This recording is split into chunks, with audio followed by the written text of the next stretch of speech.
Did you slay this eater? Your orders were to await the main force before engaging. No, Captain. It wasn't us, I swear it. A man came out of nowhere and cut it down before we knew what was happening. By himself? Certainly it is no light warden, but nevertheless. It's true. Felled it with a single swing of his axe, he did. I've never seen anything like it. So I says to him, "Who are you, the warrior of bleeding darkness?" And he says, "No, I'm a warrior of light." And that was it. Buggered off as quick as he came. A warrior of light?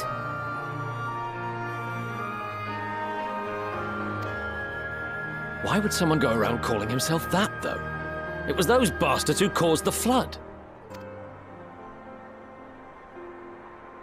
I mean, if you were going to pretend to be anyone, it'd be him, the warrior of darkness. Eh? Oh, I didn't know.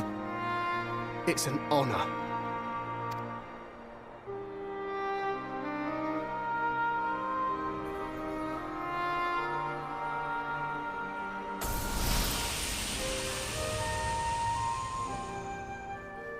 Since the Eater is no longer a threat, our work here is done. Return to your posts.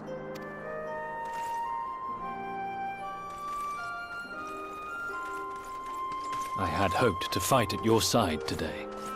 But I'll continue to follow your example, and may we meet again.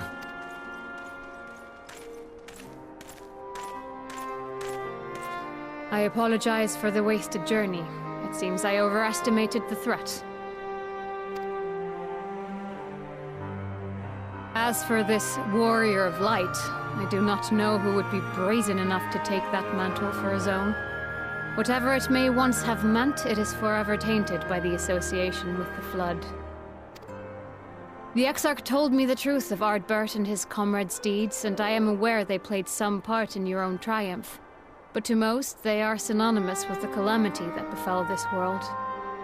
Still, if this man is minded to destroy Sin Eaters, I may forgive him his unfortunate choice of alias.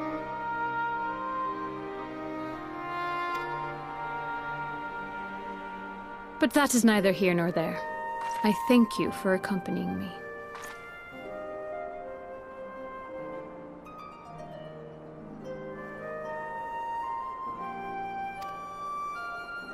With that concluded, shall we return to the Crystarium?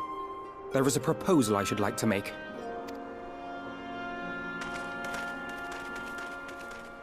Forgive me. There is one more thing. A personal concern of mine. I had hoped you might have a moment to speak privately.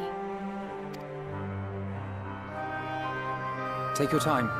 I shall go on ahead.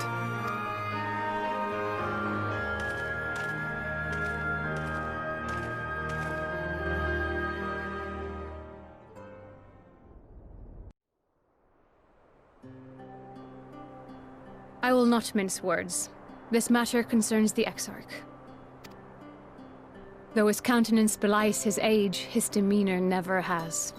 He has seen more than any man should and grown ever more weary with time.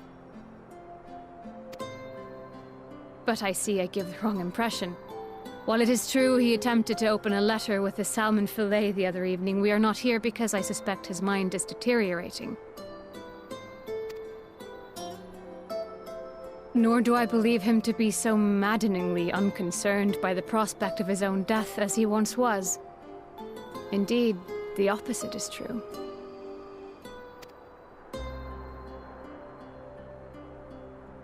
It is for this reason that I seek your advice.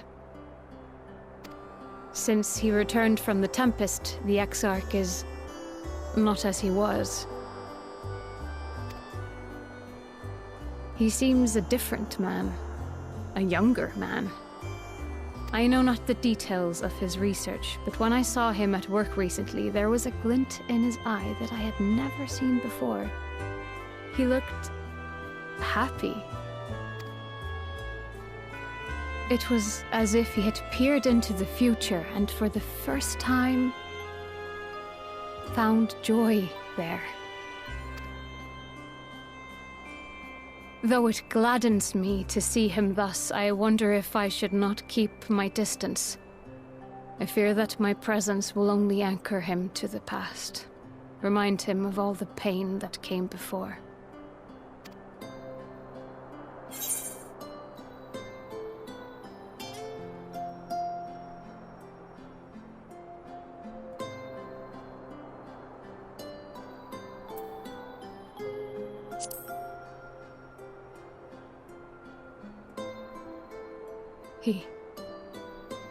Are you sure?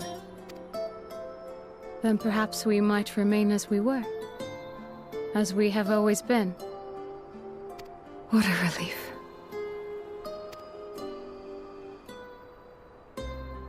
In that case, I will have to speak with him about the amount of time he is spending at work. This research is important, I know, but if he refuses to consider his own health, I will have to consider it for him.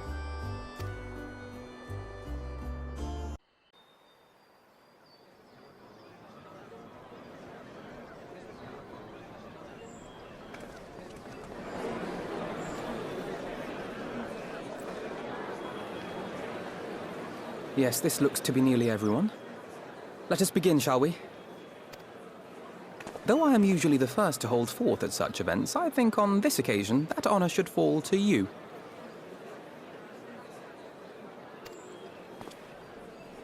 They would be more inclined to take the word of the Warrior of Darkness. Indeed. In light of the subject matter, who better than thee to speak these truths?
Wicked White? The Warriors of Light did all that?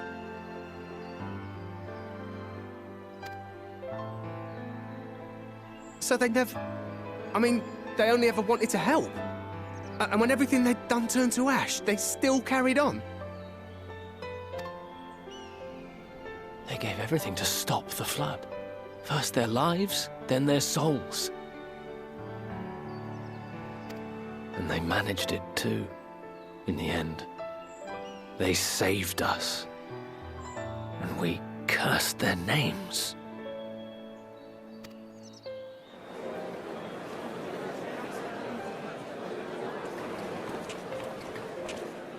This should go a long way towards clearing the air.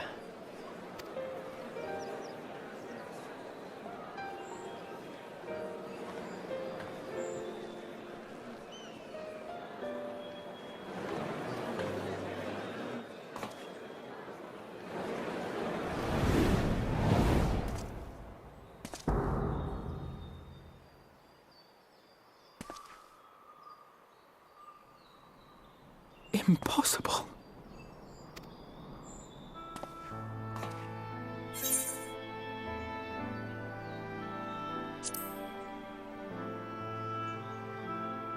I definitely see something. You don't think it's a ghost, do you? Nay. Yonder standeth no bloodless apparition, but a warrior of light and darkness both. Ardbert. What in the world?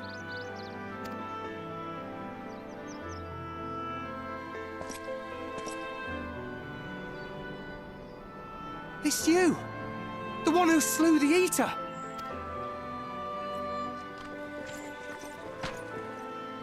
That it should be the Warrior of Darkness who brought the truth to light. You've saved me a fair bit of time. though I have a few words of my own to say, if I may.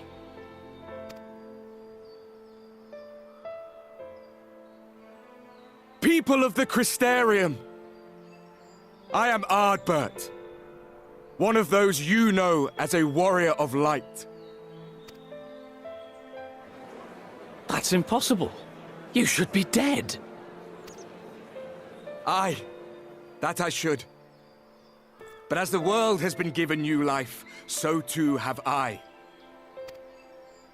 I know not why I, and I alone, have been gifted this chance.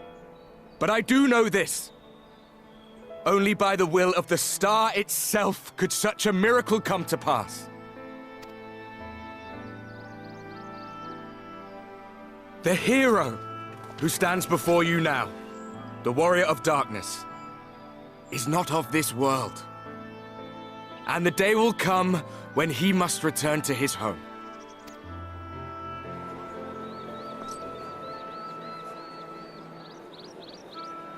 But this land is our home. And if it is to remain so, now and forevermore, it is we who must protect it. The time to rely on saviors from afar has passed. It is you who must rise. You who must become the new warriors of light! What? Us? Warriors of light?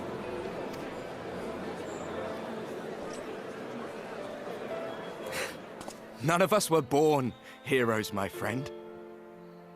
I was only ever a man with a thirst for adventure. But wherever my journeys took me, I was invariably confronted with the same choice. To lend what aid I could to those in need, or not. And I always chose the former. Any one of you could do the same. All you need is the will to help your fellow man, and the resolve to see it through.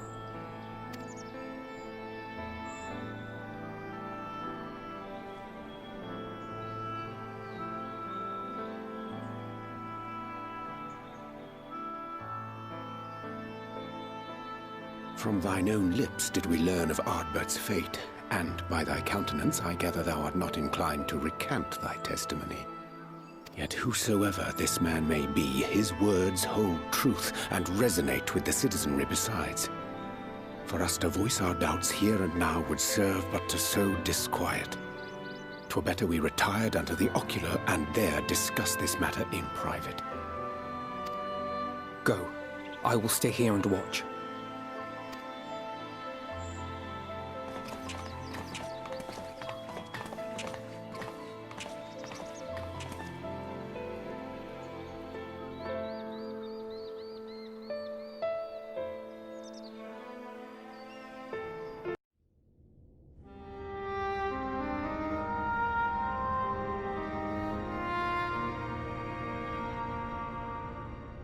So, that is a warrior of light of the first. I've not had the pleasure of making his acquaintance, but as you all seem to be in agreement, I gather this is no simple case of mistaken identity.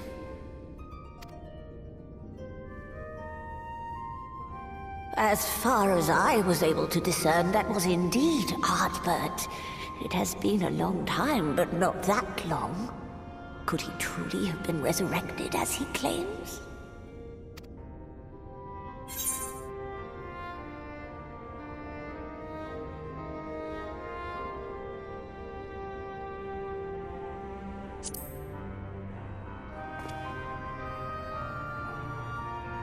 Ardbert did entrust his very soul unto thee.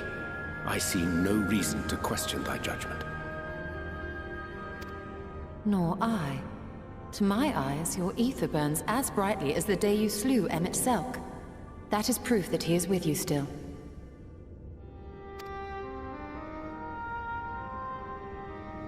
Yet that which standeth now before the people is far more than a passing imitation.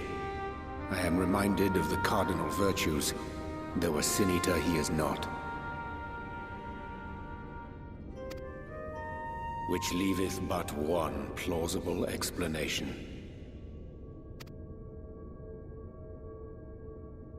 That he is an Ascian.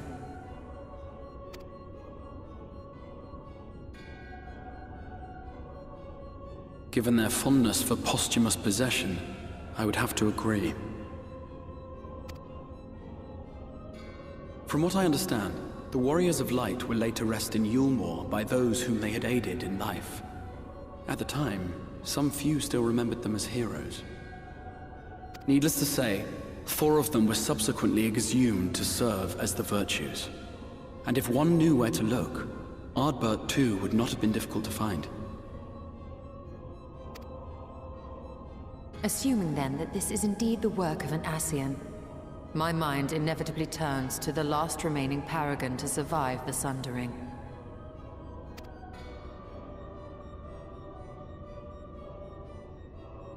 Elidibus.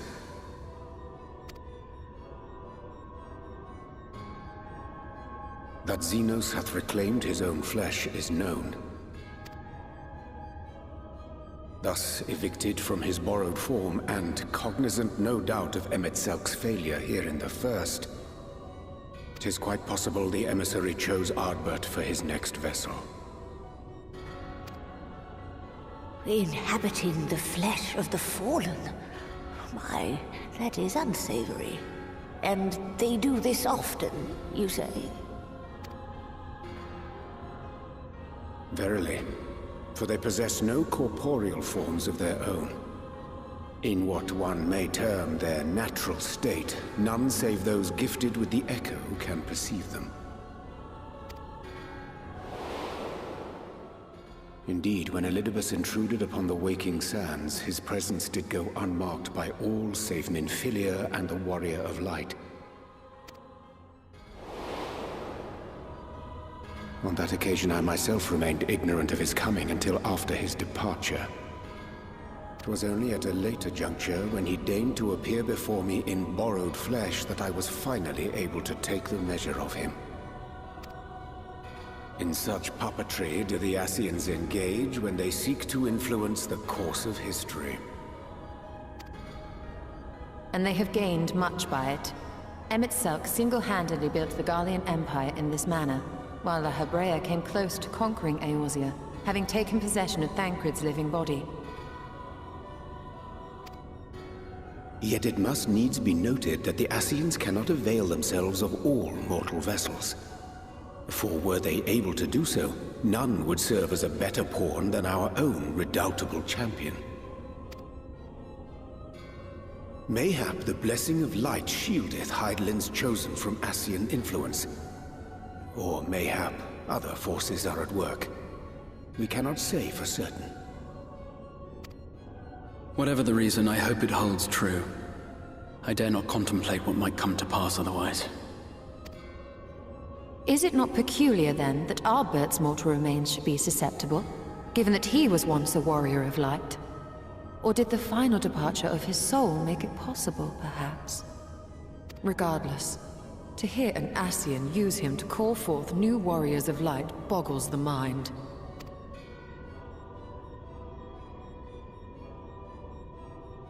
Elidibus hath ever been an enigma, his ostensible purpose being to preserve the balance between light and dark. When he made overtures towards me, however, I was afforded a glimpse behind the mask of the self-appointed emissary. I shall not defend mine actions, undertaken in pursuit of a better understanding of our foe as either wise or prudent. Nevertheless, what little I did glean may now prove useful. Elidibus possesseth a subtle mind, practiced in the art of manipulation. That he coaxed this star's most valiant heroes as far as the source with naught save half-truths is no trifling feat. And now I believe he doth employ his skills once more to some as yet unknown end. Though naught is certain, should my suspicions prove true, we shall have need of all our wits if we are to uncover and thereafter thwart his plot. Agreed. 'Tis plain that simply speaking out against him will not avail us. At best, it would only serve to confuse the people. And I would hesitate to do anything which might tarnish Ardbert's reputation once more, nor yours by association.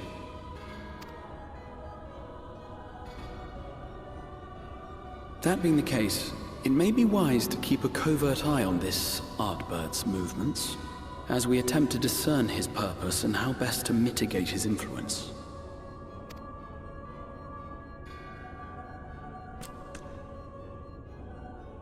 His performance appears to have concluded. What now? Go back out and follow him?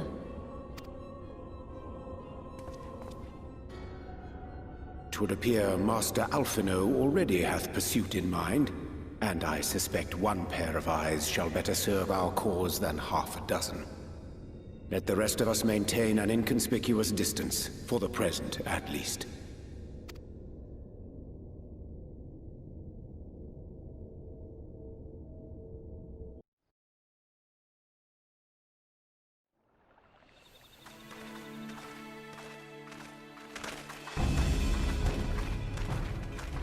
If you were hoping to vent your frustrations on our eater friend here, I can only apologize. Few as they are now, it took us no time at all to track it down. That suits our purpose perfectly. Now we need only wait for Ardbert to arrive. Weren't you two meant to be attending to the empty? We were indeed, and we've made a certain amount of progress. So we thought we might see how the rest of the world was getting on. From what we can gather, the answer is strangely.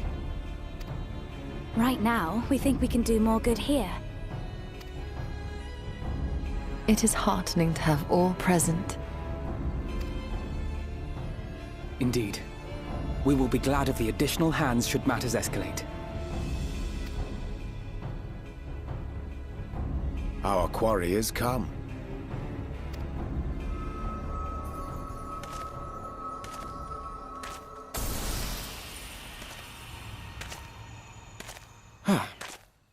It seems I've lost this particular race.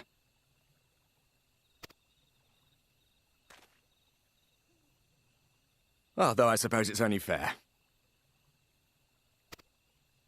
When we first met, it was I who outpaced you. Ravana, was it?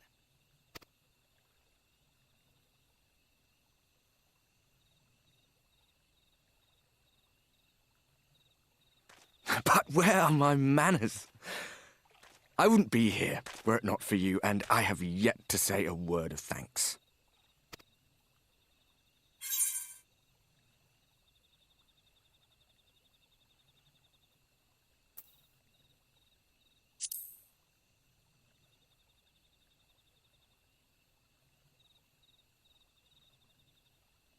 Poor fellow. He will be sorely missed.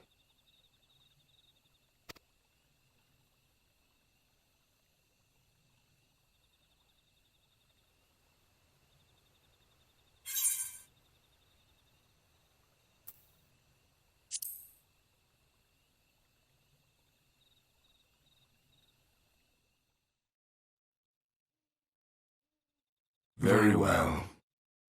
Let us forego this pretense. After all, it was never you that I needed to deceive.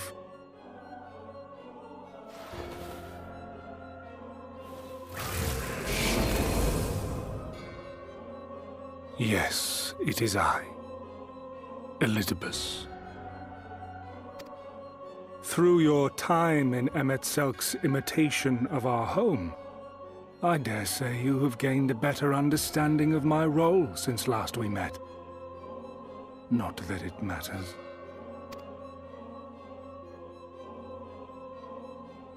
We understand your role, emissary, but not your goal. What is it that you seek to achieve? I seek to enact the will of the Convocation, of course. If it helps you to think of me as but another Ascian, no different in nature or purpose from the rest, you are welcome to do so.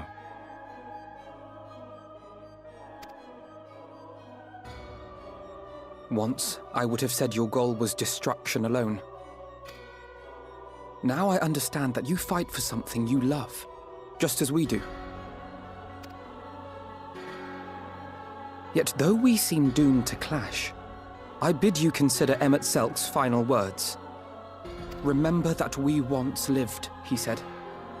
Had he not seen some glimmer of hope in our kind, I do not believe he would have spoken thus.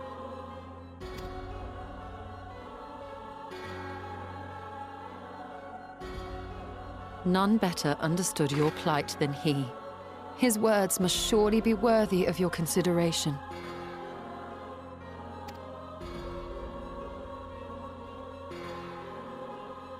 Emmett Selk.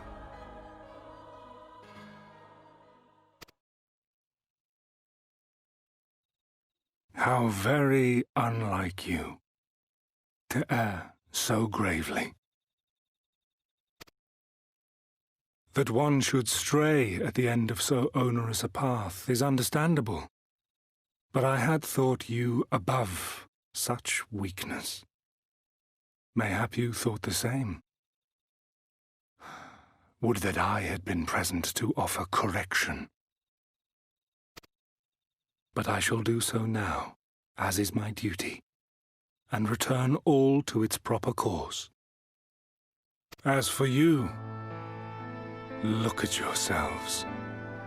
Look at your history. Look back 100 short years to how your greatest warriors were undone. And now, at but a word from me, you raise your hands in answer like the puppets you are.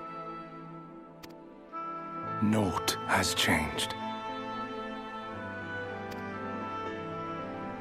You fail, and you fail, and you learn nothing.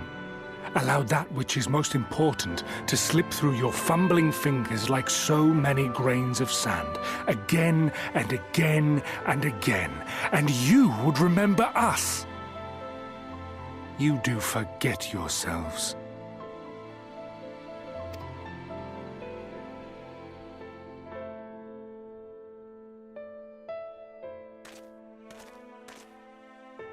There is no common ground to be found between you and I, nor do I require any. I have my duty. Wait!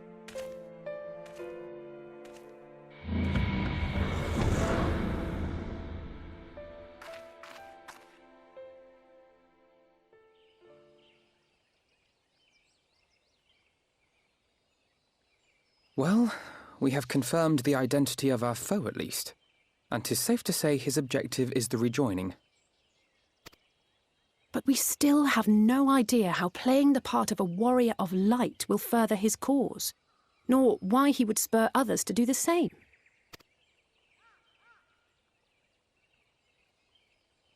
Another visit to the Tempest may shed some light upon these mysteries. Whether we are to exchange words or blows with Elidibus at our next meeting, the fact remains, we know too little. Ere our paths cross again, I would learn more of the world that once was, and of Elidibus himself.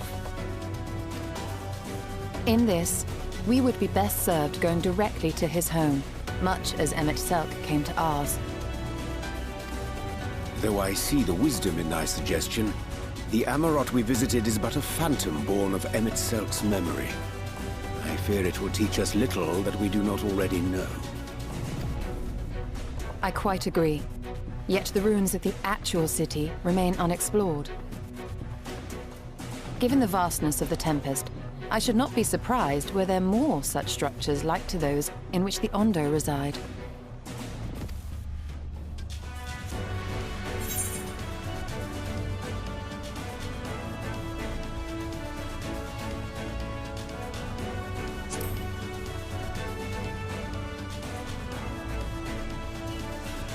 A man after my own heart.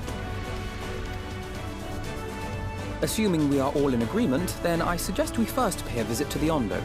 If anyone can tell us where more ruins are to be found, it is them.